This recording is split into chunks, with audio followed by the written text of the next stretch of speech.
les hommes de Dieu, les révérends.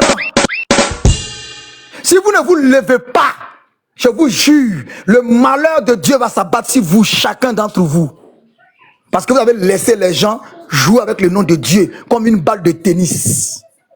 Merci beaucoup, Ivoire Deva. Pour passer la parole. Merci beaucoup à vous.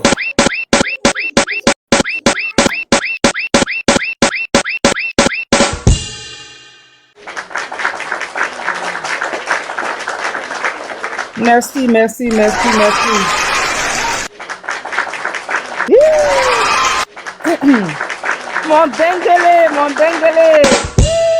Dengele, tu étais où? Mon Dengele, faut ouvrir ton micro. Ah ben, mais faut donner un coffre, la mouille va bien, on va avancer.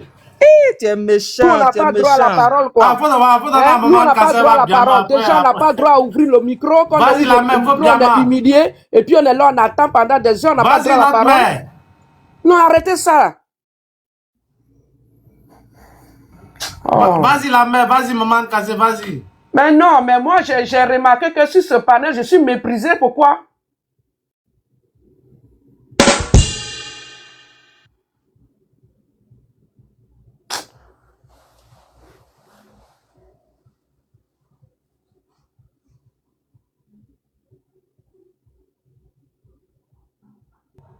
Notre main, vas-y, notre main Kassé, vas-y, maman. Non, donnez la parole à Coffre, après je vais prendre la parole.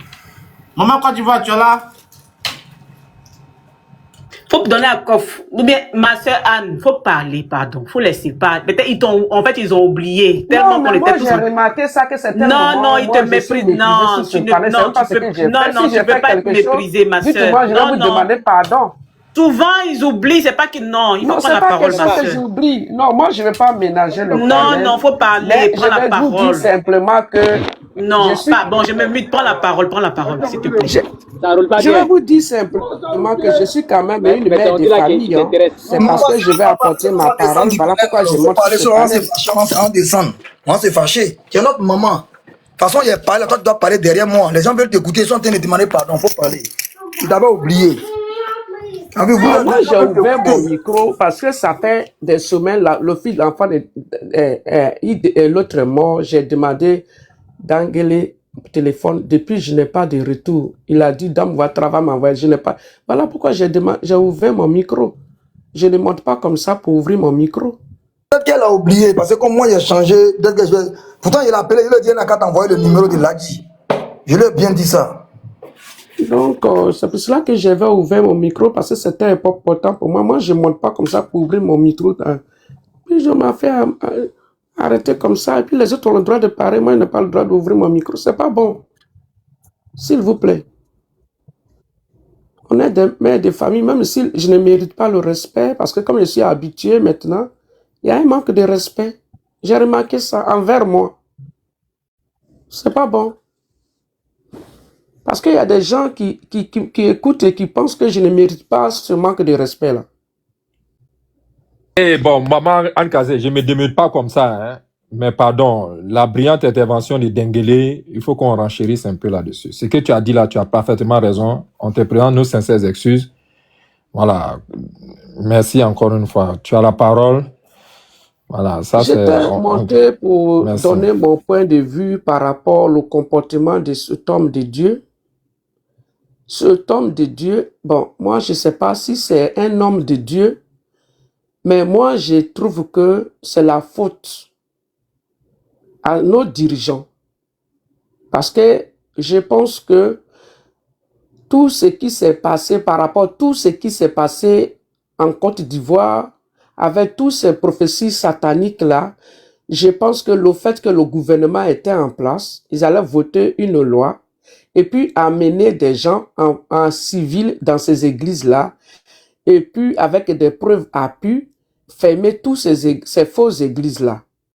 Parce que depuis le temps de Gbagbo, la haine est prêchée dans les églises.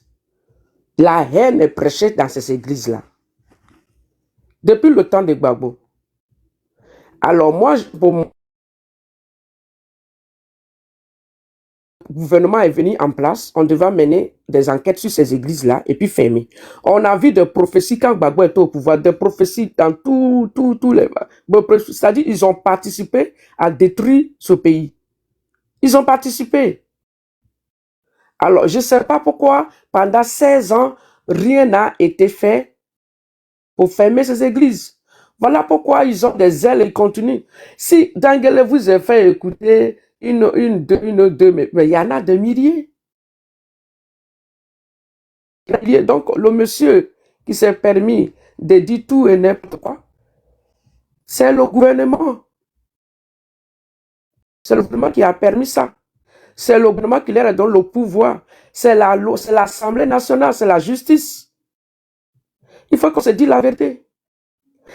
Allez-y au Rwanda. Quand le président de Rwanda, il a vu qu'il y avait du tout et n'importe quoi, soi-disant églises, mais il a fait des tris. Il a dit, non, vous là, ça suffit comme ça. Vous avez foutu assez de dégâts, mais arrêtez. N'importe qui se lève, il crée des églises. Il crée des églises. N'importe qui se lève dans un pays, c'est du désordre. Alors, si la Côte d'Ivoire veut être un grand pays, il faut qu'ils mettent de l'ordre. Aujourd'hui, l'ordre, je dis en Europe, les gens ont vu qu'il y a du désordre dans les lieux de culte là. Ils sont en train de mettre de l'ordre. Donc, si ils ne font pas quelque chose et que ce pays, il tombe dans une guerre religieuse ou guerre civile, moi, je n'accuserai pas ces voyous-là, mais j'accuserai l'État d'avoir donné l'occasion à ces brigands-là de détruire la Côte d'Ivoire. Nous savons tous que ce qu'ils disent, ça n'a rien à voir avec Dieu. On n'a pas besoin de... Tout le monde peut avoir accès à la Bible. Tout le monde, musulmans, chrétiens, non-chrétiens, ont droit accès à la Bible. Ils lisent tous la Bible. Et ils savent ce qui est écrit là-bas. Et ils savent que ça n'a rien à voir avec ce que ces gens-là, ils font. Il n'y a pas quelqu'un qui va dire qu'on a arrêté un pasteur ou un prêtre ou tout cela. On les a arrêtés. Moi, je vais me lever pour pouvoir m'indigner. Parce qu'ils savent très bien que ce que ces gens-là font n'a rien à voir avec la Bible. Ils le savent. Donc, l'État a le pouvoir, la justice a le pouvoir, l'Assemblée nationale a le pouvoir de voter des lois pour protéger les Ivoiriens. Si depuis 16 ans, rien n'a été fait, que les gens-là continuent de s'aimer la haine, de diviser les Ivoiriens, mais c'est la faute à l'Assemblée nationale, à le gouvernement qui n'a pas voté les lois pour protéger les Ivoiriens. Parce que nous, on est fatigués d'attendre tout ça. Ça nous fatigue aussi. Ça fatigue notre esprit. Parce que quand ils font ça, on sent même la colère de Dieu. Parce que nous-mêmes, à nous, on est hérités. Quand on attend ces gens-là, on est hérités à nous. Ça veut dire que Dieu lui-même n'est pas content. Il n'est pas content d'attendre ces gens-là. Il n'est pas aussi content de ceux qui étaient censés recadrer ces gens-là. Qui est censé recadrer les gens? Si tu sais que tu es un vrai homme de Dieu, si tu sais que Dieu t'a établi et que ces individus salissent l'image de l'Église, toi, en tant qu'homme de Dieu, tu sors, tu dis non, ça n'a rien à voir avec l'Évangile, mais tout le monde est silencieux. Et quand tout le monde est silencieux, ça hérite Dieu. Et je vais chuter pour dire qu'il y a un monsieur qui a écrit, qui se nomme Abraham, qui a dit que Dangele est malade. Oui, Dangele est malade parce que c'est ce que la Bible m'a dit. La Bible a dit que ceux qui diront la vérité, on les traitera de malades et de fous. Donc je comprends, parce que toi tu te nommes Abraham, mais tu ne connais pas Dieu. Voilà pourquoi tu dis Dangele est malade. Mais c'est ce que Jésus lui m'a dit, qu'on vous traitera de fous, de malades et tout, parce que ces gens-là sont aveuglés et ils ne me connaissent pas. Alors tu fais partie des gens qui sont aveuglés. Tu fais partie des gens qui est dans le ténèbre. Voilà pourquoi tu dis Dangele est malade. Parce que si tu étais dans la lumière, tu allais être hérité de comportement de tous ces bandits-là qui se nomment pasteurs. Tu allais vraiment être hérité. Mais vous êtes nombreux comme ça. Vous avez pris le nom de Dieu pour détruire et vous prenez le nom de Dieu pour diviser. Mais sachez que vous allez toujours rester dans la pauvreté. Voilà pourquoi vous qui partez dans l'église évangéliste, Vous êtes nombreux comme ça. Vous êtes les plus pauvres de la Côte d'Ivoire parce que Dieu est un Dieu de justice. Merci. Elle a fini, hein. Aïda, elle a fini. Donc, reprends la modo. Jackmani Gakaro Mine. Jackmani Gakaro Mine. Les gars, on avance. Hein. Teddy, tu es là? Teddy, tu es là? Bon, s'il n'y a personne, j'ai une autre vidéo encore. Parce que moi, je vous ai dit qu'à chacune de mes interventions, on va faire jouer vidéo de cet homme-là. Bon, te donner un témoignage à écouter. Faut écouter. Très bien. Donc, il dit qu'il est en possession d'un témoignage que tout le monde doit être parfaitement informé. Donc, un témoignage, il est assorti, il est accompagné de messages, de leçons. Et quelle est la leçon qu'on va tirer de son témoignage? Il passe prêche. Prêche. Crise que tu as fui pour partir au village là. Oui. Donc son témoignage porte sur la crise de 2010 à 2011. Il dit que lui, il a vécu cette crise-là. C'est ça que je suis resté à Abidjan ici. Parce qu'avant que la crise avait arrivé là, faut écouter, hein? Oui. Dieu m'a révélé que Ado il va devenir président. Très bien. Voilà, vous dites c'est un prophète. Donc le prophète a parlé, le prophète a dit qu'il a reçu une révélation détail de la part du seul Dieu que nous tous nous connaissons, qui lui a donné la révélation claire et nette que son excellence Alassane Ouattara, qui d'alors était opposant, allait devenir le nouveau roi de la Côte d'Ivoire. Comme c'est Dieu qui établit les rois, alors il allait devenir le président. Et donc il reçoit la prophétie. Et quand on reçoit une prophétie, on a l'obligation de passer ce message-là à ceux qui doivent être abreuvés. Donc, il suit. Est-ce que tu as bien compris? Oui. Président Adoke Tibon là, Alassane Ouattara là. Oui. Moi, j'ai dit à Bobo ici, pourquoi partout, tout le monde dit Boaké, il a évangélisé partout pour dire qu'il va devenir président. Gouvernement qui était là. Très bien. Quand je suis arrivé. Ouais, il dit gouvernement qui était là. Autrement dit, Nadi et son mari qui étaient là. Nadi et son mari qui étaient là. Laurent Gbagbo et tous ses acolytes qui étaient là.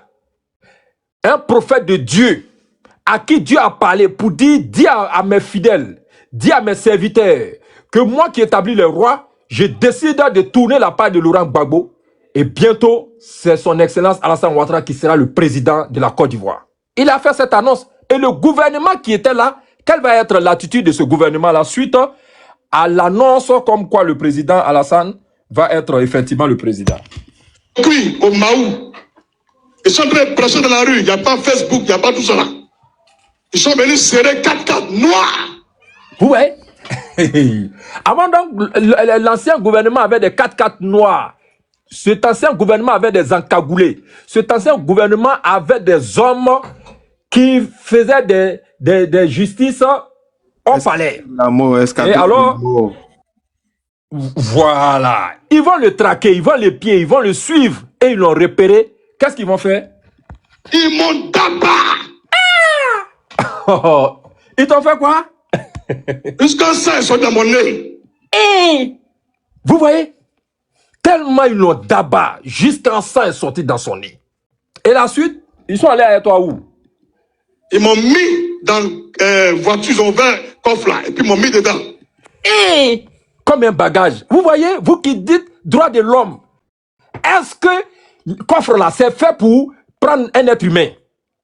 Eh, aimons-nous les uns les autres. Est-ce que coffre là, c'est fait pour prendre un être humain? Mais regardez, hein, ce que vous avez fait subir.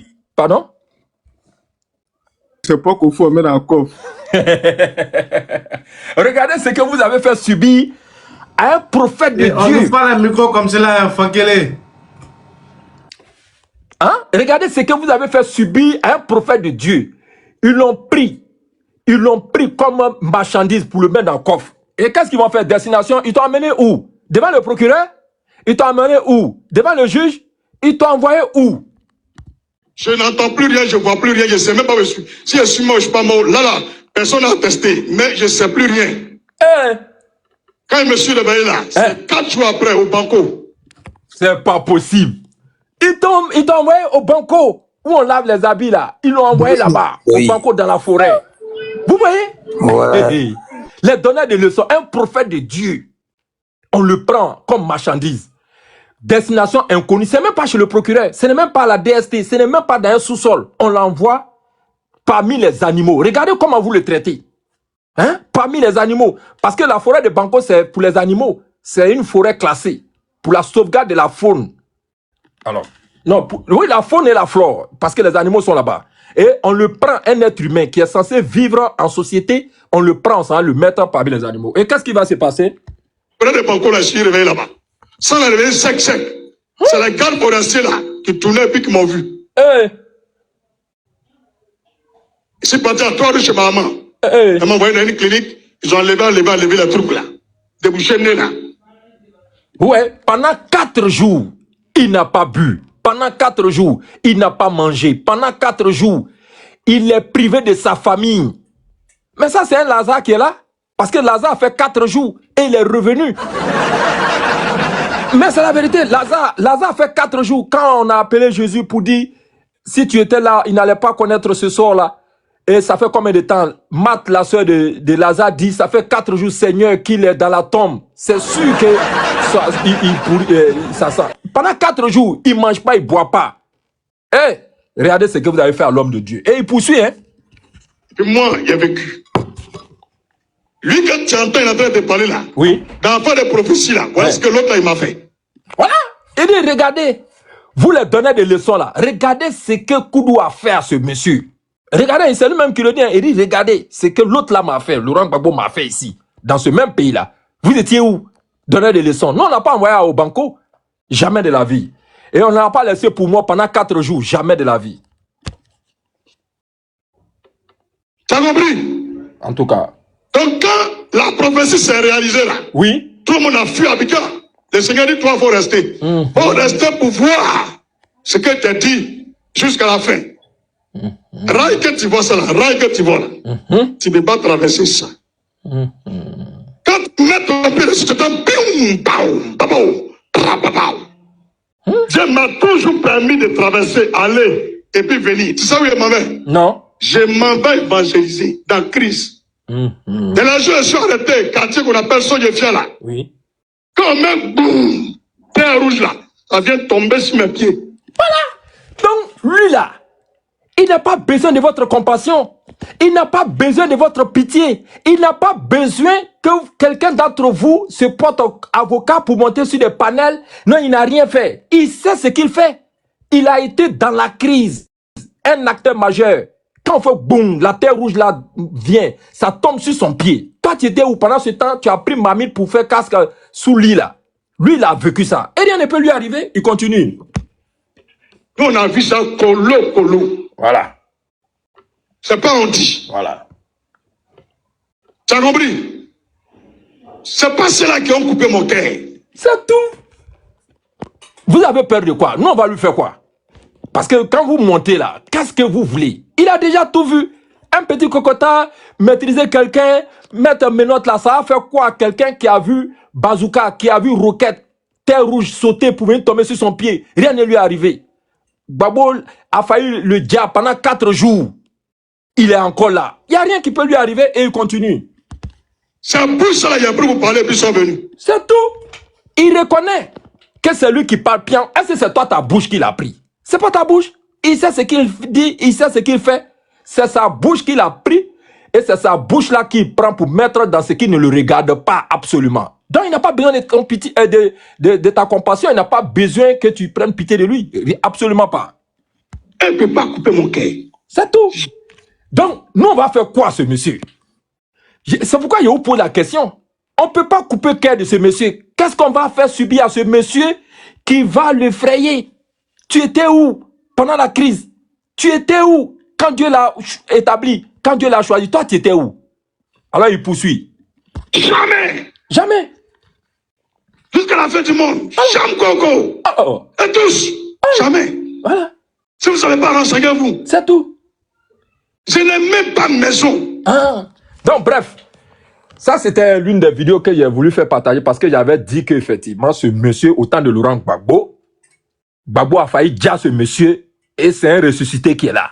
Pendant 4 jours sans manger, sans boire. Hein? sang est devenu sec dans ses narines. Et ce monsieur est encore avec nous. Et ce n'est pas la première fois qu'il a arrêté, sinon il allait rendre ce témoignage-là pour dire que au temps de Laurent Gbagbo, ce qu'on m'a fait subir, ce régime en place m'a fait pareil. Donc, vous n'avez pas à craindre quoi que ce soit. Il est dans de bonnes mains, il mange très bien, il est bien soigné, sa famille est prise en charge et sa facture prochaine sera payée, son électricité sera payée, personne ne sera mis à la rue. Mais il va aller répondre de ses actes. Voilà là où je compte m'arrêter pour cette vidéo. Et l'autre prochaine prise de parole, il y a encore une autre vidéo. Voilà, qui est encore plus intéressante que celle-là. Et je vous réserve ça. Merci, je m'arrête là.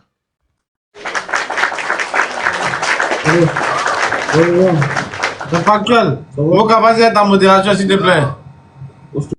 Ok. C'est au tour de qui, normalement?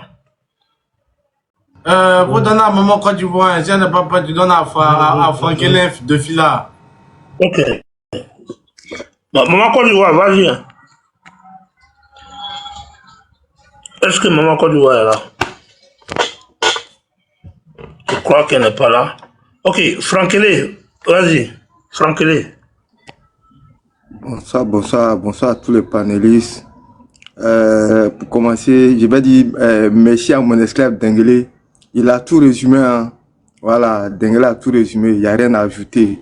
Ce dernier, il a été décortiqué de A à Z. Voilà, ensuite, le frère véridique qui a passé en revue, voilà, c'est catastrophe en dérive sociale. Le mec, il transforme la maison de Dieu en grain politique. Hein? C'est abusif. Et même les fidèles, et même ses partisans qui écoutent ce serment-là, c'est pas un serment qui vient de Dieu pour celui qui a une conscience avec des facultés bien en place, qui charge bien, qui n'a pas de fonctionnalité au niveau de son cerveau. Parce que si elle n'a pas de ton cerveau, tu as une batterie, là, tu as un problème. Avec tout ce que ce monsieur prophétie là, ou bien comme tout ce qu'il donne comme révélation, il n'y a rien de véridique. Tout est du pipeau, juste à chercher de la compassion auprès des personnes vulnérables qui sont en manque de repères. Ce monsieur-là, il se permet de profiter de ces derniers-là, passer son message à la con, qui n'a rien à voir avec celle de la parole de Dieu. La parole de Dieu, c'est l'unité. Tout ce qu'il enseigne, quand j'écoute ces différentes prises de parole et tout, il n'y a aucun moment où je lui entends dire à ses fidèles, ouais, vous devez prier, vous devez jeûner. Hein? Il parle que de révélations sataniques. En fait, comme je l'ai dit dans ma prise de parole, tout ce que Dengele a résumé concernant ces messieurs-là, tout provient de Satan. Il n'y a aucune parole de Dieu à l'intérieur. Tout provient de Satan. Et lui-même, il est démoniaque. Et même lors de son interpellation, il y a une vidéo qui circule sur le méta où on voit une jeune fille déshabillée. Et la jeune fille en question, on mène l'investigation comme il se doit, vous allez encore savoir que ce dernier-là, c'est un malsain, c'est quelqu'un de malsain qui est très, très, très, très dangereux pour la société. Il faut le mettre à l'écart de la société. C'est un malfaiteur. Voilà. Il n'a rien à voir avec ce pasteur-là qui prend la parole de Dieu. Lui, il ne fait pas partie de ce lot-là. Donc, dès maintenant, il faut le mettre à l'écart de la société. Et voilà. Pour le moment, je vais m'arrêter là et puis laisser la parole aux autres. Merci à tous. Merci, Franklin. Merci. Doumbia.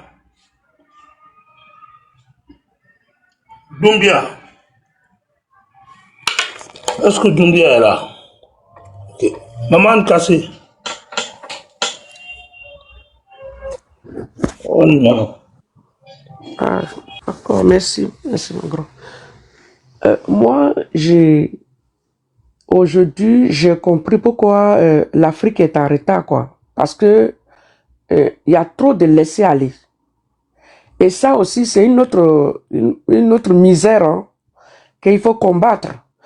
Parce que l'Église, quand vous regardez l'Église, même ceux qui étaient des brigands, ceux qui étaient des méchants, quand ils venaient, quand Jésus parlait, ces personnes s'étaient transformées. Et la Bible dit qu'il devient une nouvelle créature. C'est-à-dire que les choses anciennes est passé, mauvais comportement, tout ce qui détruit l'autre est passé. Alors, je ne comprends pas pourquoi on peut laisser des gens qui font le contraire de la Bible à continuer à abrutir tout un peuple. On dit le développement, on ne peut pas connaître un vrai développement s'il y a dans une société des hommes qui abrutissent le peuple. Qu'est-ce qu'un peuple qui abrutit peut-il apporter à une nation? Qu'on me dise, bon, le monsieur et tout cela, ils sont nombreux comme ça, qui ont créé des églises, qui sèment la haine dans le cœur des gens, qui abrutissent le peuple, qui ont signé un pacte avec le diable pour détruire le peuple. Qu'est-ce que ce peuple-là? Un enfant qui écoute que la haine, que la haine, que la haine, matin, midi, soir, qu'est-ce qu'il peut apporter à la société? La mentalité, c'est la mentalité qui peut faire avancer une société. Des gens qui ont de la bonne moralité. Bon, quelqu'un qui est par exemple un médecin qui est rempli de haine, est-ce que vous croyez qu'il peut faire très bien son travail? Un médecin qui a la haine des musulmans, est-ce qu'il peut-il sauver la vie des musulmans? Un médecin, il est médecin, soi-disant chrétien, et il est à l'église, soi-disant l'église. On lui met la haine des musulmans, la haine de RHCP, la haine d'Alassane Ouattara. Bon, s'il va dans son bureau, vous pensez qu'il va bien soigner ses malades? Mais il va les négliger. S'il sait que ce malade est musulman, ce malade il ne raisonne pas la même manière que lui, mais il va le négliger jusqu'à amener ce malade à la morgue. Est-ce que les gens sont conscients de la gravité de ce qui se passe en Côte d'Ivoire? Vous pensez que on peut vivre en paix avec un chrétien qui a une haine? Vous pensez qu'il va vivre en paix avec un musulman? Ou bien avec un militant de PPACI? Un militant, excusez-moi, de RHTP? Mais non! Les gens sont en train de détruire le pays. Tu vas poser tes dossiers pour chercher du travail. S'ils découvrent qu'il y a un Mamadou, il y a un Moussa, et que lui, il a une haine des Mamadou et des Moussa, il met le dossier de côté et il prend le dossier de celui qui a le nom Koudou. Mais on est en train d'assister à ça. Et ces haines-là sont formées où? À l'église. De détester les gens qui ont des noms nordistes parce qu'ils sont des étrangers, de détester tous ceux qui soutiennent le RHCP parce que c'est ce que le monsieur est en train de faire, de détester le pouvoir, de détester le président Alassane Ouattara. Vous pensez qu'on va vivre en paix avec ces gens? Mais ces gens deviennent de plus en plus un danger de la République. Ils sont en train de former un danger de la République. Même si ton enfant va à l'école, qu'il a un nom Mamadou, un nom Ouattara, le maître qui est de PPACI, qui s'est nourri de haine, il va même pas montrer les écritures là, comme il faut à ses élèves. Parce qu'il n'aime pas la tête de l'élève. Hey les gars, est-ce que vous savez dans quoi nous sommes? Alors si l'État de Côte d'Ivoire, la justice, l'Assemblée nationale ne ferme pas ces églises, ne soyez pas étonnés qu'un jour, des malades perdent la vie dans les hôpitaux parce que le médecin qui est là, il est PPACI et qu'il a pour mission déjà tous ceux qui ne lui plaisent pas, d'une manière ou d'une autre. On est en train de former les soi-disant des pasteurs, les prophètes, les prêtres, en train de former des bombes qui vont exploser pour détruire la nation ivoirienne. Hey, on a vu des guerres civiles, des guerres religieuses dans le pays. On a vu des guerres des ethnies dans le pays. Parce qu'il aura un moment, si l'État, si la justice ne fait pas quelque chose, il aura un moment, ses frères s'ils subissent l'injustice et que ça dure et que ça ne s'arrête pas, ils vont se révolter. Il y aura un moment, si les frères continuent d'attendre ces propos haineux, ces propos tribalistes, ces propos qui détruisent la nation et qu'ils se révoltent, ne soyez pas étonnés. Il est temps de fermer ces églises-là. Il est temps de mettre de l'ordre dans ce pays. Il est temps de mettre des enquêteurs derrière ces soi-disant des hommes de Dieu et de mettre leur téléphone sur l'écoute. Mettez de l'ordre dans ce pays parce qu'il y a trop de désordre. Il faut arrêter un moment. Parce que nous, on en a mal. Nous qui sommes des chrétiens, qui ont été éduqués dans l'amour et dans la paix, on souffre. Notre âme subit qu'on attend ces gens de propos qui n'ont rien à voir et qui salissent l'image de l'Église. On est fatigué. Mettez fin à ça. On veut attendre l'évangile qui nous rassemble. Et je vais chuter pour vous dire, quand le prêtre a dit, il n'y aura pas de culte ce soir, parce que nos frères musulmans sont en train de fêter. Allons-y fêter avec nos frères. J'ai failli pleurer. J'ai dit, c'est ce qu'on veut attendre. Ce sont ces évangiles qu'on veut attendre dans l'église. On est fatigué de la haine. Faites quelque chose pour nous protéger parce que nous, on ne veut pas se nourrir de la haine. On veut attendre des propos de paix pour que la Côte d'Ivoire avance. S'il vous plaît, on vous en supplie, l'État, la justice et l'Assemblée nationale, je vous en supplie, faites quelque chose. Débarrassez-nous de ces criminels-là qui est en train de détruire la terre de nos ancêtres. Merci. Merci beaucoup.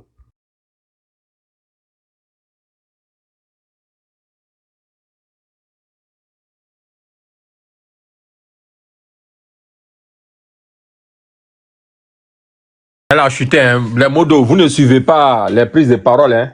Aïda, reviens à la charge. Je t'ai envoyé des émoticônes. Là. Aïda. Aïda. Aïda. Bon, ok. Étant absente, le temps qu'elle revienne encore. Maintenant, Namori vient de monter. Je pense que Denis Kone vient de monter aussi. Hein. Maman Seibé n'a pas encore parlé. Oui, oui. Alors, je crois qu'il y a Denise, non? Ou bien Denis Kone. Oui, oui, c'est Denis, c'est Denis. Voilà, désolé, Denis. Oui, allez-y. Ok, bonsoir à tout le monde. Bonsoir. Denguele. Est-ce que notre mère Aïda est là? Notre mère, est-ce que notre mère est là? Non, elle est occupée, On l'a appelée 2 fois. Ouais, notre mère est pas occupée, sûrement.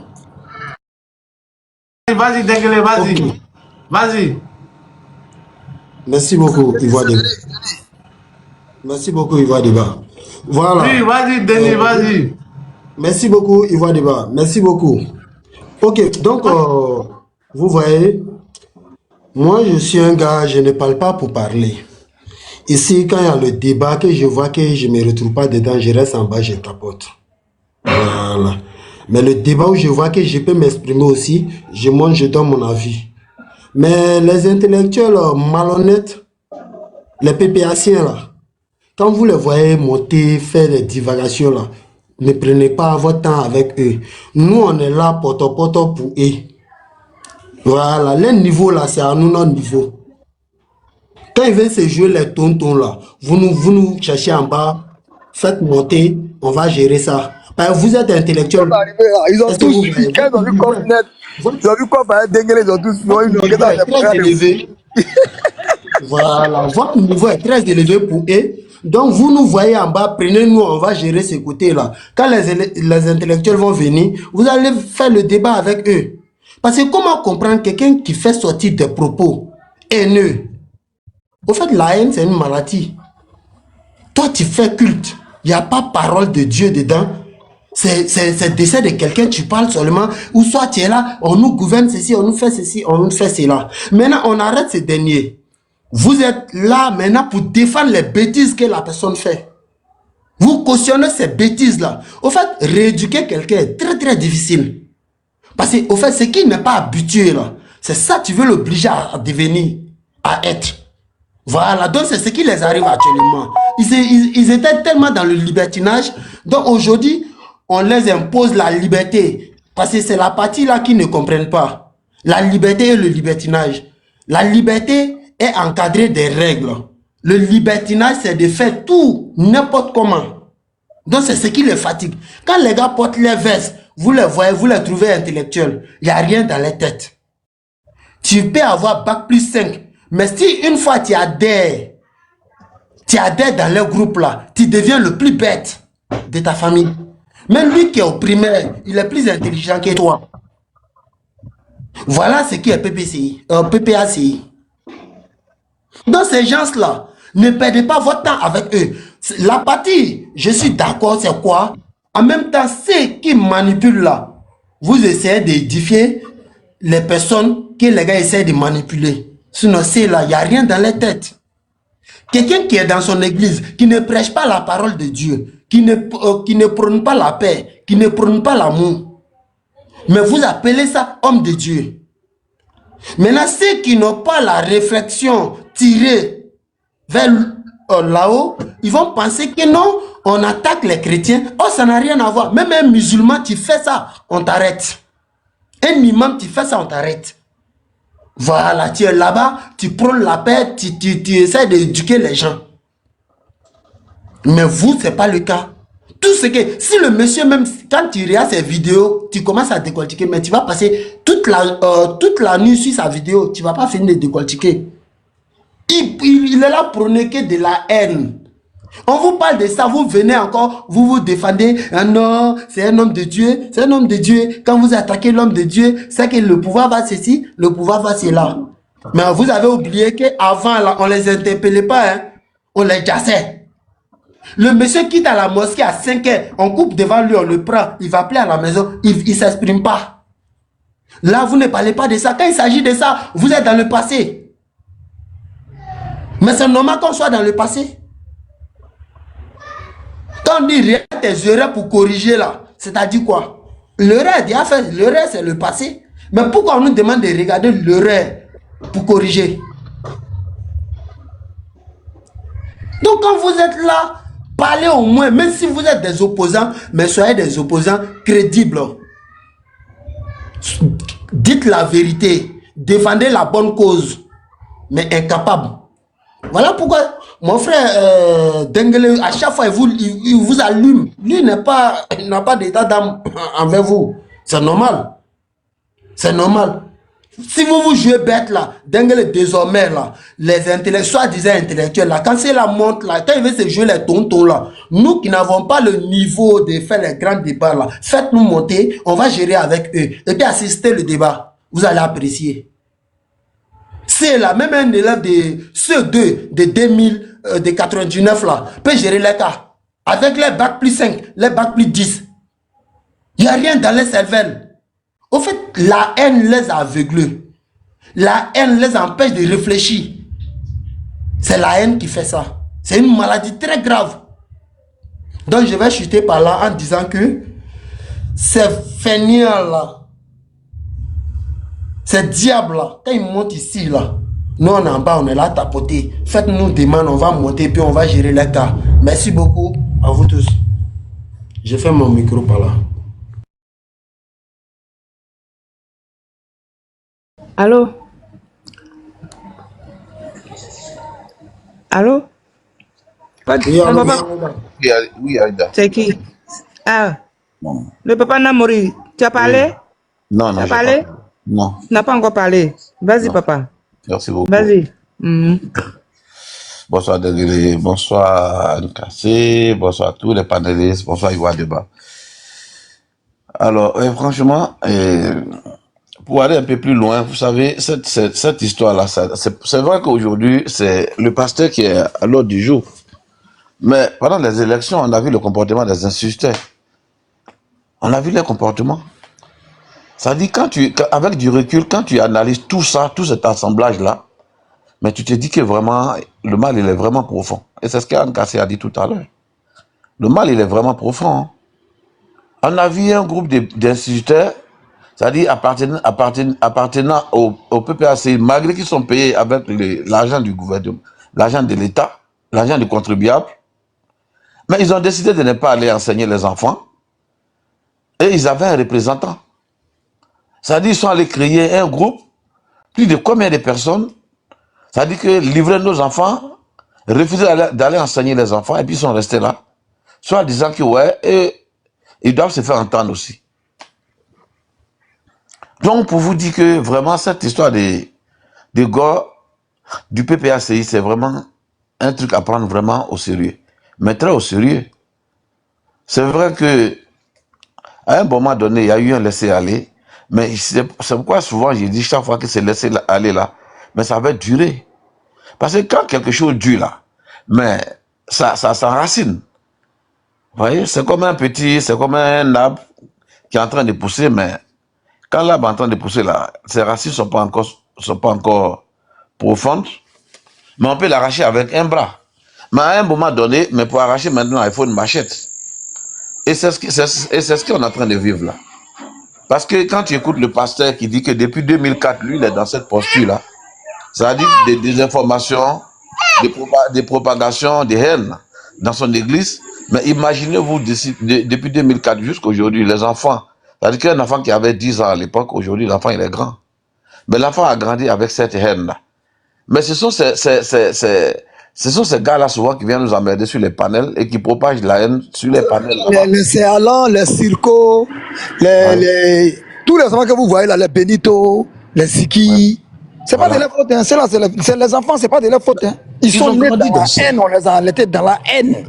Et puis c'est à l'église, on leur a dit. Donc ça devient une religion.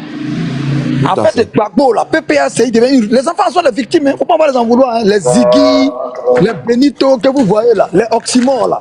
Ne les en voulez pas, hein. Ils ont quel âge? Il n'y a pas un qui est parmi eux qui a 40 ans. Imagine 2004 aujourd'hui. Il y en a même qui ont 20 ans.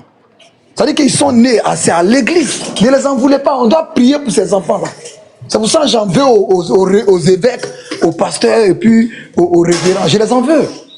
Je les en veux fort parce qu'ils ont laissé les gens mettre Gbagbo au-dessus de Jésus pendant 30 ans. Vous voyez, ça me fait mal, hein? Ça me fait très très mal. Aujourd'hui, Gbagbo là, il est au-dessus de Jésus. Pour les enfants, parce que quand ils vont écouter la parole de Dieu, c'est de Gbagbo qu'on leur parle. La Bible ouverte, on leur parle de Gbagbo. Donc l'enfant, il grandit étant Gbagbo Christ de maman. Il y a Jésus-Christ et puis Gbagbo Christ. C'est pas de leur faute. Les enfants là sont tous des victimes. Tout ce que vous voyez sur les lives là, c'est tous des victimes de ces Zagora pastos là, ces pastos Agora là, c'est eux. Moi j'en veux aux prêtres, j'en veux aux pasteurs. Vas-y, j'ai trop mal quoi. Excuse-moi de m'avoir coupé, mais j'ai très mal. J'ai très mal. J'ai très très mal. Je te comprends, c'est tout à fait normal d'intervenir parce que bon voilà, on est entre nous ici. Bon, effectivement, imagine-toi, Dengele. Bon, avec tous ces instituteurs-là, bon, les enfants, vous voyez, c'est pourquoi je dis que le mal, il est profond. C'est vrai que le pasteur, lui, il a quand même la chance chaque dimanche de pouvoir rassembler et parler devant une centaine de personnes. Mais ces instituteurs qui se sont rebellés à la veille des élections, là, mais les enfants, imagine-toi. C'est pourquoi vraiment, je dis que c'est vrai qu'on veut le vivre ensemble, on veut la cohésion sociale. Mais si le frère qui est en face ne veut pas, tu ne veux pas l'obliger. Tu ne veux pas l'obliger. Mais les gars, il peut même pas, il se rend pas compte du mal qu'ils sont en train de faire à ces beaux pays-là. Mais comment comprendre des gens avec qui souvent on partage les panels? C'est-à-dire que le gars, tu le confonds dans ses propos, mais il va rester gamé dessus. C'est-à-dire que tu ne peux pas l'enlever. Mais parce qu'il faut comprendre. Et c'est ce que tu viens de dire là, Dengele. Mais l'enfant, il a grandi dans ça. C'est-à-dire un enfant, depuis 5 ans, 6 ans, le papa ou bien la maman prend sa main, le dimanche, on habille très bien l'enfant, on l'envoie à l'église. On s'en va, et l'enfant, au lieu que l'enfant entende des mots d'éducation, de vivre ensemble, mais l'enfant s'en va, ça dit que les propos que l'enfant apprend à l'église, on parle de la haine à l'enfant. Mais jusqu'à l'enfant, il grandit avec ça. Mais cet enfant-là, mais à quoi tu t'attends à cet enfant-là? Et c'est ça. Et c'est ça, c'est ce qu'on est en train de vivre là. Mais vraiment, comme les choses se font, même à un moment donné, je me rappelle encore, mais il y a l'imam Agib Touré qui avait commencé des choses comme, mais ils l'ont mis dedans. Ils l'ont mis dedans. Quand depuis Agib Touré est sorti là, il s'est calmé. Mais parce que lui, il était sur le mensonge. Sur le mensonge. Il avait commencé à distiller ces gens de haine comme ça. Mais heureusement que lui, il n'a même pas traîné avec lui. Dès qu'il a ouvert, mais ils l'ont mis dedans. Et il n'y a personne qui l'a défendu. Agib, là, c'est un soroïste. Lui, Voilà. tous ceux que moi je connais qui sont soroïstes sont amis avec lui. Il montait sur les lives des soroïstes. Je pense qu'il a des amis qui ont fait l'école coranique avec lui qui lui ont dit où tu t'en vas là. Le Coran va t'humilier. Si tu n'en es pas ton pied dans la politique, tu as prêté serment. Tu as lu le Coran, quand tu as fini, tu as prêté serment. Si tu mets ton pied là-bas, 2 jours là, il ne le voit même plus. Sinon, il montait chez les soroïstes.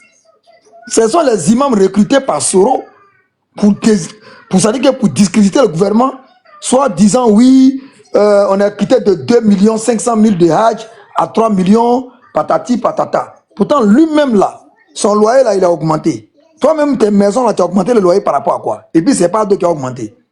Et les gens, on les fait croire qu'on était en train de les voler. Genre, le président Alassane Ouattara n'est pas humain, il n'est pas musulman. Son gouvernement n'est pas musulman. Voilà pourquoi ils ont rajouté 1 million ou bien 500 000 sur la charge des musulmans pour aller à la Mecque. Donc, c'est des voleurs à la base. Donc, ils l'ont pris. Et puis, on lui a dit de nous dire combien coûte un Hajj et comment c'est le supplice et combien. Et puis, nous, on vole. Il n'a pas pu expliquer quelque chose.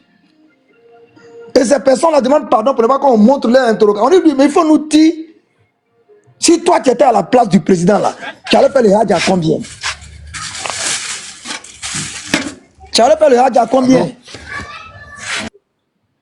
Le micro, s'il te plaît. Donc, non, il faut continuer. Lui, c'est un soroïste. Hein. Agib, il a fait dans chanson religieuse, ça n'a pas marché.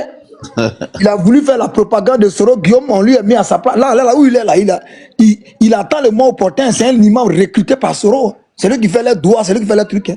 C'est un soroïste. Voilà, Agib Touré, c'est un soroïste. S'il dit c'est faux, il n'a qu'à faire le sortir dehors. Il a le numéro de Soro, il parlait à Soro. En temps et en heure. Il a le numéro de tous les soroïstes, il est dans le groupe WhatsApp. C'est un soroïste de père, de mère et de terre. Parce qu'il n'a pas gagné place à la COSIM. Il n'a pas gagné place à l'IPSI. Il n'a pas gagné place à ceux qui sont proches un peu des ministres en mouvement. Donc lui, il a préféré aller dans l'autre côté. Pourtant, tu connais le Coran. Quand tu connais le Coran complet, tu ne veux jamais être pauvre. Voilà, même si c'est 1000 francs, tu vas avoir moyen. Soit tu ne connais pas le Coran. On sait à quoi on a le Coran. Agib là, Agib c'est un soroïste. Pur et dur. Il a cru que Soro me pouvait faire coup d'état. Tous ceux là, ils avaient les pieds dedans, dans les manigances, dans les manipulations. C'est ça moi je te dis. Et moi, dès que je te confirme ça, Wallah Bilay. Hey, voilà ça, les gens sont en train de confirmer en bas.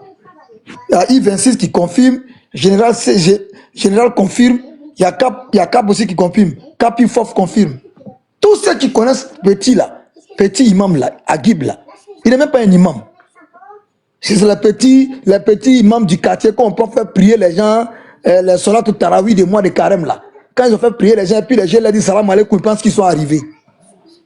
Est-ce que tu connais ce qu'on appelle, pour être imam, il te faut doctorat. Dans la lecture coranique, dans le tajwid, dans le fiqh, dans le nahaou. Tu maîtrises les 3, tu as doctorat, là tu peux être imam. Mais on prend les petits pour les faire imam du quartier. Si tu les vois, ils vont dire non, ils ont fini avec le dîne. Aujourd'hui, il a mal que Ismaël Aka, qui était un enfant de pasteur, le dépasse en matière de promotion de l'islam en Côte d'Ivoire. Oustad Diané le dépasse. Il aurait bien voulu être comme eux. Mais eux, là, ils sont allés dans la droiture. Ils sont dans le débat, sans insulte. Aujourd'hui, tout le monde les connaît. Tous les Ivoiriens connaissent Diané, tous les Ivoiriens connaissent Ismaël Aka. Mais Agib qui te connaît, il allait se mettre derrière Soro, il s'est détruit. Il s'est détruit. Vas-y, Fof. En tout cas, ce que tu as dit là, les enfants sont victimes. Hein? Allez doucement, eux, le groupe d'Oxymore là. Ils ne savent pas ce qu'ils font. Hein? Non, ils ne savent pas. Ils ne savent pas. Parce qu'ils ont grandi dans ça. Alors que j'ai dit toujours que la première personne à qui on fait confiance dans la vie, ce sont les parents. Parce que quand tu grandis là, c'est les premières personnes que tu côtoies, ce sont les parents. Donc, tu grandis toujours, les parents parlent de quelque chose, mais tu vas penser qu'ils sont dans la vérité. Voilà. Comme l'enfant est aussi appelé à sortir, à venir aussi écouter les autres dehors. Donc quand l'enfant vient là, mais forcément l'enfant il a accroché aux propos que les parents lui ont dit au dehors. C'est pourquoi souvent on discute avec eux, tu n'arriveras jamais à les convaincre, parce que l'enfant il a la certitude que c'est pas ce que les parents lui ont dit à la maison là. C'est ça qui est la vérité. Donc quand ils viennent à entendre un autre propos au dehors, mais il ne peut jamais comprendre. C'est pourquoi souvent tu les entends crier, mais quand tu demandes les âges, ces enfants de 25 ans, 23 ans, toi-même tu te dis, mais C'est quoi ça? Hier, je crois que j'étais sur le même panneau là où il y a un enfant qui haussait le ton, mais l'enfant il criait tellement que, mais tu te dis, mais attends, il s'est embrouillé même avec Kébé. Kébé dit, mais attends, petit, tu es dans quoi? Mais l'enfant ne cherche même pas à comprendre. Il dit, quand on lui demande, il dit quoi? Il est né à quoi? 79, 99. Il dit, mais attends, qu'est-ce que tu es en train de raconter? Donc, ce sont des enfants qui sont victimes des gens, des pasteurs comme ça. Donc, moi, je crois que cette fois-ci, c'est vrai qu'il a l'habitude de la prison, mais je crois que si on augmente un peu sa peine là, ça va quand même le permettre de se calmer. Mais moi, j'ai juste mal pour ces enfants, parce que si tu as un père comme ça, qui se comporte comme ça, mais je ne sais pas quel conseil il donne aux enfants dehors, à la maison. Alors que quand un parent n'est pas à la maison, quoi qu'on le dise, quand même, il manque quand même aux enfants, qui ne sont pour rien. Les enfants sont obligés de subir quand même le manque des papas à la maison. Mais si le papa n'est pas exemplaire, si le papa a des comportements comme ça, mais voilà, il est obligé de subir la rigueur de la loi. Et c'est ce qu'il faut. Voilà, c'est ce qu'il faut. Parce que si on commence quand même à faire quand même à poursuivre ces gars-là, ils vont dire ben voilà, le gouvernement d'Alassane Ouattara sont en train de poursuivre les pasteurs en Côte d'Ivoire. Ça aussi, ça sera notre problème encore. Ça sera notre problème. Donc celui ou celle qu'on prend en flagrant délit comme celui-là, mais il va répondre à la loi. Regarde le mensonge que les gens sont en train de dire là-bas. Que ouais, les gens qui sont allés l'interpeller, ils ont cassé chez lui, ils ont volé chez lui. Ah bon? Est-ce que tu es sûr que toi, tu vas interpeller quelqu'un en même temps et puis tu vas commencer à casser chez lui? Comment ça se passe? Et c'est la même chose qu'ils ont fait quand ils ont interpellé le petit Ziggy là. C'est-à-dire que quand les gars font l'interpellation, derrière les gars vont là-bas, ils cassent, ils volent tout ce qui est chez les gens et après ils mettent ça sur le dos des interpellants, des interpellateurs. Tu vois, c'est pas bien. C'est pas bien. Donc moi je vais m'arrêter pour dire que ben vraiment, voilà, et que ça soit musulman, que ça soit chrétien, celui qui propage la haine là, il faut qu'il soit arrêté, il faut qu'il réponde devant la loi, il faut qu'il soit corrigé. Et comme ça, je crois que les gens vont commencer à s'assagir. Merci beaucoup.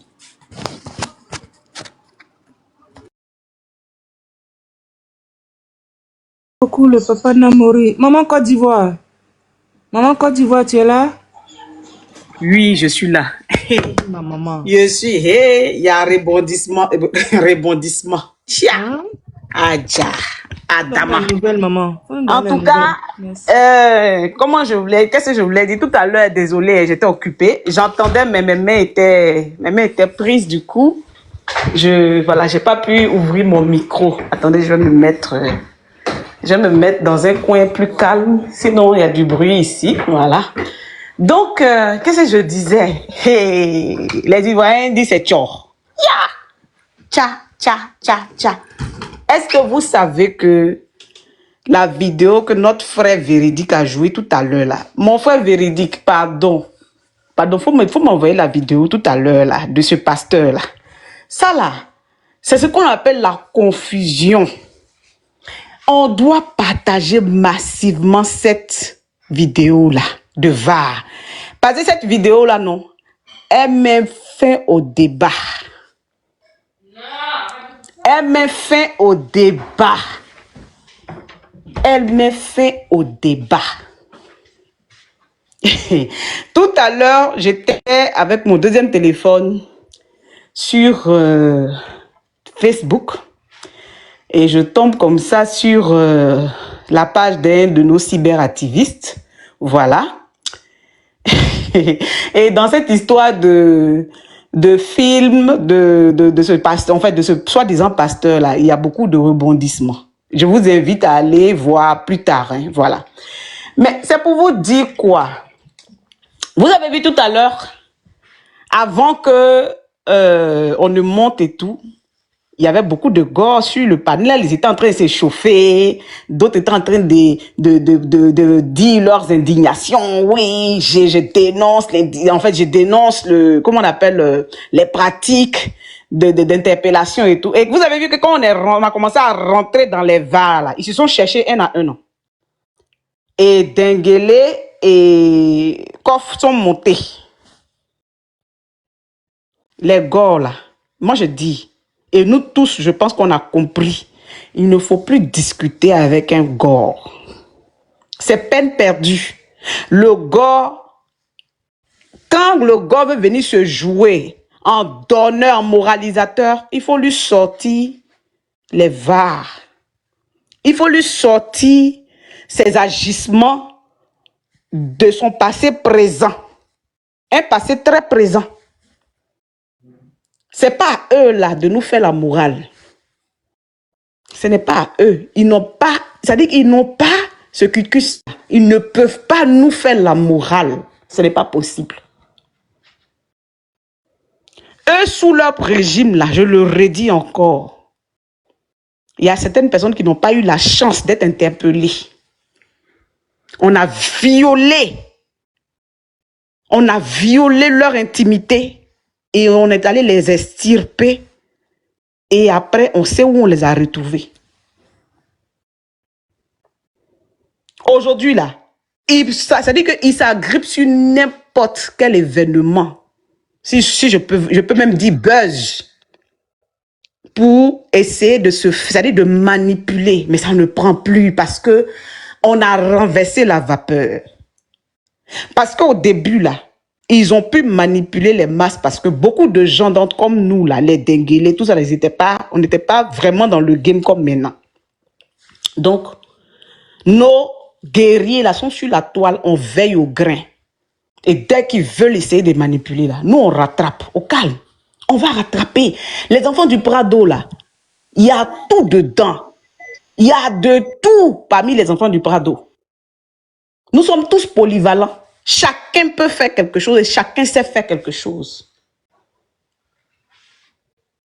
Il y a des médecins, il y a des juristes, il y a des avocats, il y a des psychologues, il y a tout. Il y a des gendarmes, il y a des corps, il y a tout sur le Prado. Donc, il n'y a pas un domaine où ils vont prendre, comme on dit chez nous, ils vont prendre pour nous pour partir. On va monter au créneau. Il y a des gens pour les déconstruire de manière, c'est-à-dire technique aussi, il y en a. Il y a des économistes, il y a tout.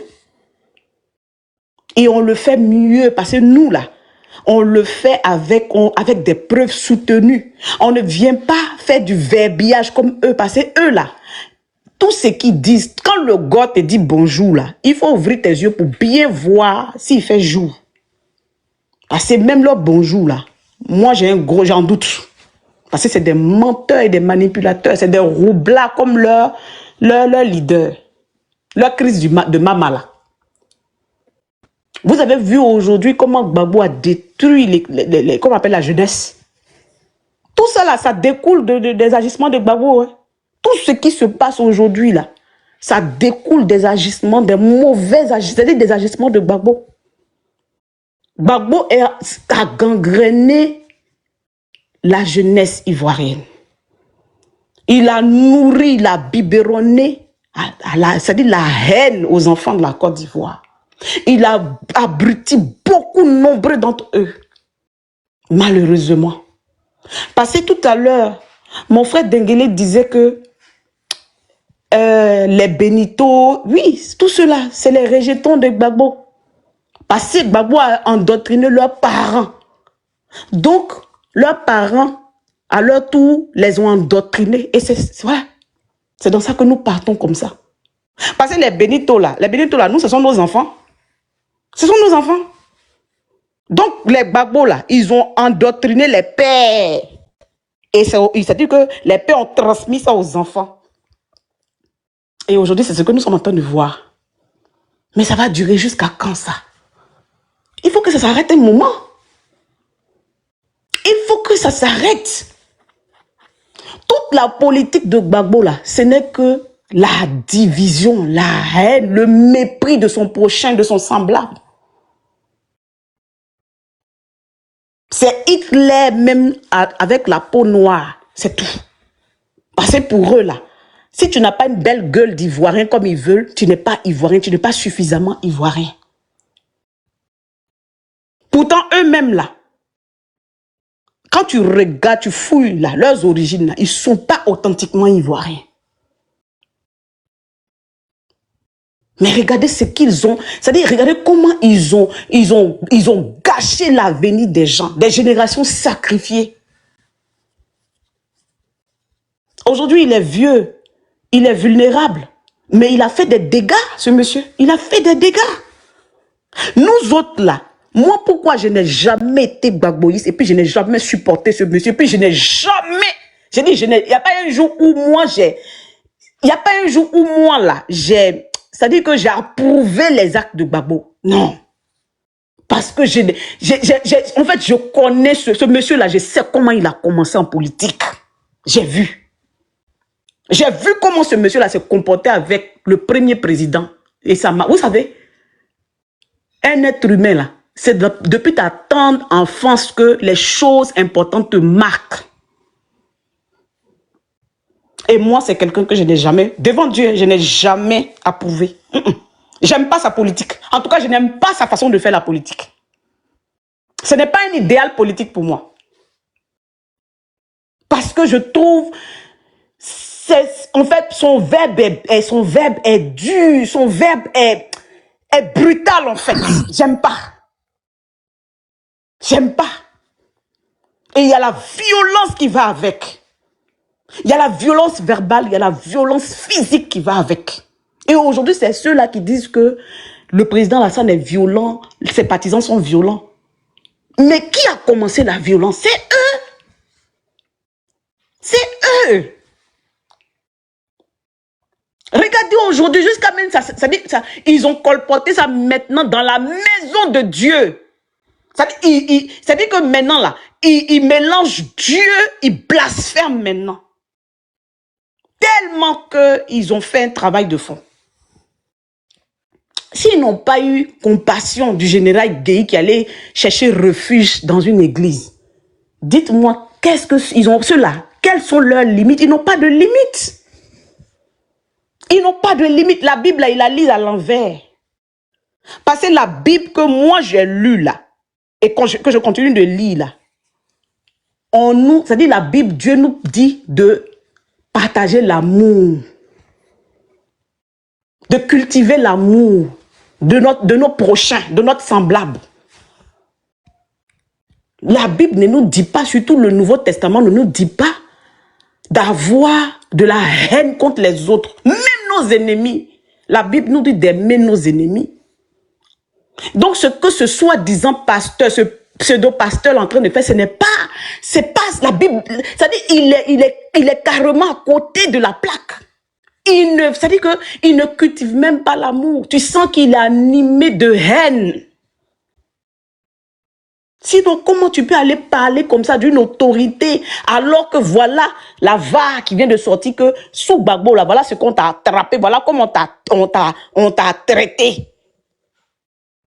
Et aujourd'hui, parce qu'on vous a endoctriné, on vous a fait croire que ce monsieur qui est au pouvoir là, c'est le démon en personne là. Toi qui dis que tu viens de Dieu, toi qui dis que tu représentes Dieu là, tu ne peux pas poser la question toi-même à Dieu. Bon, voilà, on m'a dit que ce monsieur là, il est comme ça, il est comme ça, il est comme ça. Seigneur, toi-même là, qu'est-ce que tu me dis de Elle a beaucoup parlé, hein. Waouh.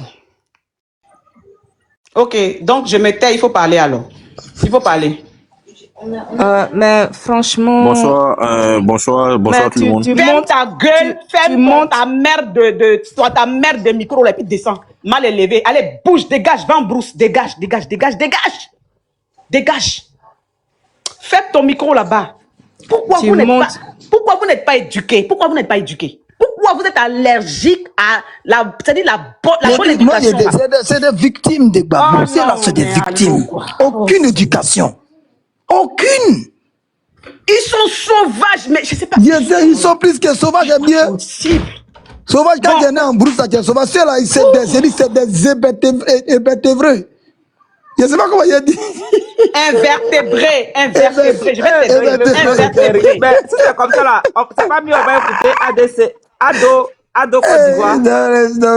Maman Côte d'Ivoire, on va écouter Ado Côte d'Ivoire. Non, faut pas. Non, c'est pas ça. Viens interrompre les gens comme ça. Non, Ado Côte d'Ivoire, il est là. On va l'écouter. Qui est Ado Côte d'Ivoire? Ah, maman, moi, c'est ce que je vois. Moi, je ne vois pas autre nom. Il a en bas là, il est à côté de papa Namori.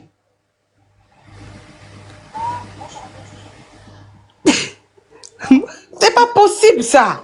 Ils ont cette manie là de couper les gens. Vous vous dites, attends, moi je ne comprends pas. Hein. Vous dites que vous êtes démocrate. Vous dites que c'est votre gars là qui qui a permis qu'il y ait le multipartisme. Et puis, vous n'acceptez pas que les gens puissent s'exprimer, puissent avoir un avis contraire au vôtre. Mais vous êtes, en fait, j'ai dit, si vous voulez que tout le monde pense comme vous, voit comme vous, là, mais pourquoi vous avez combattu Oufoué? Dans ce cas, on faudrait rester dans le parti unique.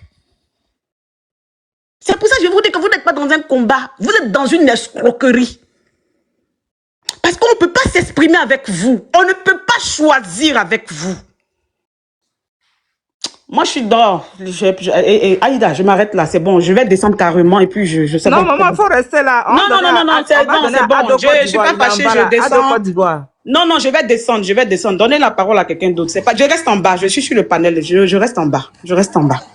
Maman, maman, si moi-même je vais être découragée ici là. Non, je ne suis pas découragée, mais je veux dire que je reste. Faut pas te fâcher, maman. Si tu fais ça là, moi-même là, je suis plus découragée que toi, mais je tiens bon. Ok, passe la parole. Ado Côte d'Ivoire, faut prendre la parole. Oui, Aïda.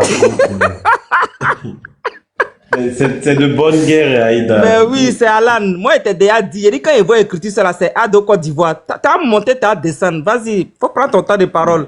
C'est que si ton beau dingue, il va pas t'insulter. Il y a le papa véridique, maman, elle va se calmer. Donc, vas-y. Mais il a déjà commencé. Le monsieur a pris la parole, même on connaît même pas son bord politique. Toi-même là, tu n'as pas coupé la parole à quelqu'un. Lui, il est parti, il a coupé la parole aux gens. Tu m'as donné la parole. Est-ce que je peux parler? Tiens, faut parler à Côte d'Ivoire. Tu veux me museler encore? Vas-y. Le monsieur n'a même pas encore donné son bord politique. Automatiquement, on l'associe à Gbagbo. Mais pourquoi il coupe la parole aux gens? On sait que toi-même, la société, tu cherches pour descendre. Non, on ne fait pas ça.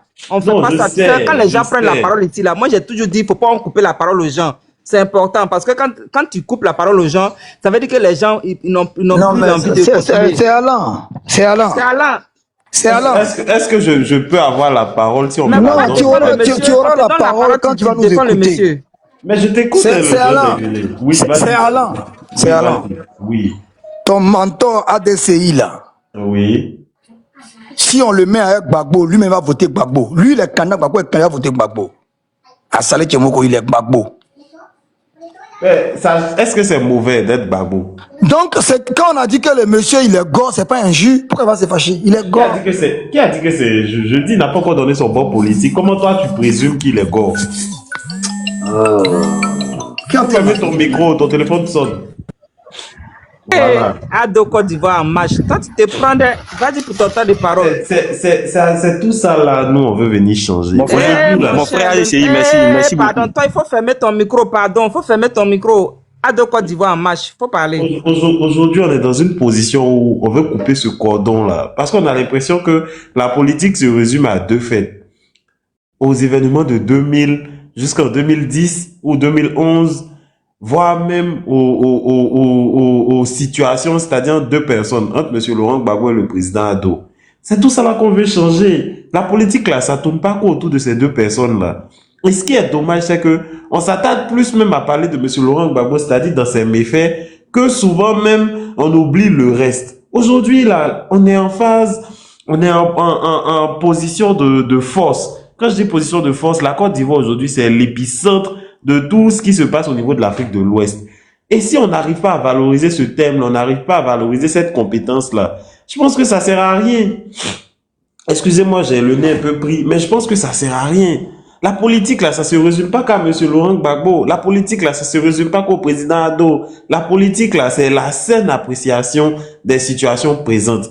Mais je vais même aller dans le thème.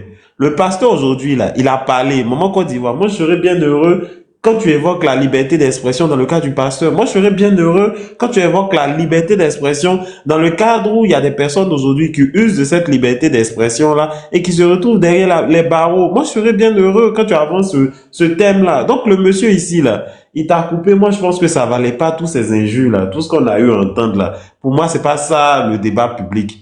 Faut qu'on fasse, on fasse fi de ça et qu'on avance dans le débat. Le monsieur ici, là, ce qui est intéressant, c'est qu'il n'a jamais dit qu'il était PPACI, il n'a jamais dit qu'il était FPI, il n'a jamais dit qu'il était LMP. Donc, en qualité de quoi... Est-ce que tu as lu ses commentaires? Est-ce que tu as pris la peine de lire? Voilà, tu vois, déjà, tu commences une fausse note. Est-ce que tu as lu ses commentaires? En qualité de quoi Attendez, J'ai dit non, faut pas, non, tu tu prends une partie de la cola pour faire le sacrifice. Est-ce que tu as lu ses commentaires? Faut écouter. D'abord. En qualité de quoi vous lui dites? J'ai dit, est-ce que tu as lu, parce que tu m'as indexé, tu as dit maman Côte d'Ivoire. Est-ce que tu dis que ça lui a valu toutes les injures? Est-ce que tu as lu ses commentaires? Regarde, moi je parle, je lis les commentaires, ne t'inquiète pas, je suis pas débile. Hein. Tu as lu ses commentaires? Est-ce que tu as lu ses commentaires? Je te pose une question simple. Lui, mon micro, je veux répondre, on fait mon micro. Non, faut parler. Tu as lu ses commentaires, oui ou non? Je veux parler. Mais, oui, vas-y. Mais qui fait mon micro là? Est-ce que je peux parler? Je parle, on fait mon micro. Si vous soit on me donne la parole, mais maintenant parle, arrête ton micro, il est ouvert. Est-ce que tu as lu ses commentaires? D'accord, maman Côte d'Ivoire. Vous avez posé une question, est-ce que je peux répondre? Mais vas-y, réponds. Voilà. Non, d'accord. Déjà, avant même de vous donner même cette réponse-là, je continue encore avec mon argumentaire. Le monsieur là, il n'a jamais dit, ou il nous a jamais présenté une carte de militant pour Gbagbo, ou PPACI ou FPI. Donc, en qualité de quoi vous lui présupposez ces partis-là? Moi, j'aimerais comprendre, et c'est la question que je pose. Est-ce qu'aujourd'hui, là, venir dire que monsieur Laurent Gbagbo a tort ou a raison, nous fait en même temps adhérer à son mouvement politique? Non, moi je peux venir dire qu'aujourd'hui, le président, il a eu à construire des routes, il a eu à faire des logements sociaux qui, même si aujourd'hui, là, on est dans des situations comme étant des sables mouvants, qu'aujourd'hui, on est dans une situation qui nous fait prévoir ou qui nous fait présager des problèmes à en venir, on peut dire quand même que le président a construit des logements sociaux. Est-ce que ça me fait dire que moi, automatiquement, je suis ADCI et je suis RHDP? Non. Donc, en qualité de quoi, quand quelqu'un prend la parole publique, automatiquement, on lui attribue un parti politique. On a eu le cas de Josias ici. On lui a dit qu'il était PPACI. Est-ce qu'il a montré une carte de militant? Donc, souvent, là, faut qu'on avance dans les situations. Faut qu'on avance dans le débat. Voilà, c'est pas parce qu'aujourd'hui, quelqu'un défend quelque chose qu'automatiquement, il est RHDP. Sinon, Soro Guillaume, là, on allait dire qu'il était RHDP depuis fort longtemps. Voilà, parce qu'on a vu certaines affaires. C'est Alain, j'étais au téléphone. Est-ce que c'est normal de parler de politique à l'église? Mais bien sûr. Est-ce que les citoyens qui vont à l'église, là, ce ne sont pas des Ivoiriens? Est-ce que les personnes qui vont à l'église, là, ne sont pas donc toi, tu trouves normal qu'on a eu 7 jours dans la semaine pour parler de politique, on ne l'a pas fait? Le jour où on doit venir s'adresser à son créateur, on parle de politique là-bas, uniquement que de politique, parce que ces pasteurs-là, le gouvernement le suit depuis longtemps, les gens le suivent, ils commencent son... Mais la Bible même consacre la politique. Est-ce que dans la Bible, il n'est pas fait mention de respecter les autorités? Ouais, ma bêtise, tu es un vrai babier, Néni Sample, au nom de Dieu. Je te pose la question. Est-ce que dans non, mais sérieux, moi ça ne me fait pas rien, hein. Je te jure. Je te pose. Donc toi, tu es en train de nous dire que c'est normal, c'est quel monsieur en train de faire, pas te parler de Gbagbo à l'église, c'est normal. Tu es un vrai babier, je te pose la question. Vraiment? Moi, je te pose la question. Non, est-ce que dans la Bible... Non, tu peux pas t'échapper comme ça, tu vas pas fuir comme ça. Est-ce que la Bible même consacre pas nos autorités? La Bible consacre nos autorités. Dans la Bible, là même, il y avait des royaumes, il y avait des rois qui étaient mentionnés. Est-ce que ça, c'est pas de la politique? Quand on disait que les rois sont politiciens, quoi. Donc, pour toi, la politique, là, ça se limite qu'à la démocratie. Donc, bon, dans la Bible, là, est-ce qu'on fête la mort de quelqu'un? Donnez ma place à Don Dofou qui est en bas. Moi, je vais descendre, passer vraiment. Il fait voilà, chaud. Fais monter Don Dofou. Voilà, je vais descendre. Voilà, c'est bon, passer. Non, je suis pas patiente. Ça fait pas, mais tu peux pas respecter des babes comme ça. Maman, quand il va ne descend pas. S'il vous plaît, non, mais il faut laisser ça descendre, faire monter Don Dofou. Axel Guédéo, je sais pas, toi, tu parles pas ici, hein. Je te jure, regarde, je te jure, sur tout ce que je cherche. Si tu ouvres ton micro ici, je vais t'empêcher de parler. Il a dit sauvage la dame. Je vais te faire ce que tu m'appelles. Il a écrit. Il faut revoir les commentaires. Il a dit sauvage. Maman, attendez, il va me répondre. Il a dit ça. Voilà. Il a insulté sauvage. Je vais te soigner avec ce que toi-même tu as envoyé là, t'inquiète pas. Finalement, les minutes sont en train d'être diluées. Ah, tu n'as pas de minutes ici. On t'a posé une question que tu n'as pas répondu. Tu es en train de nous tourner en bourrique.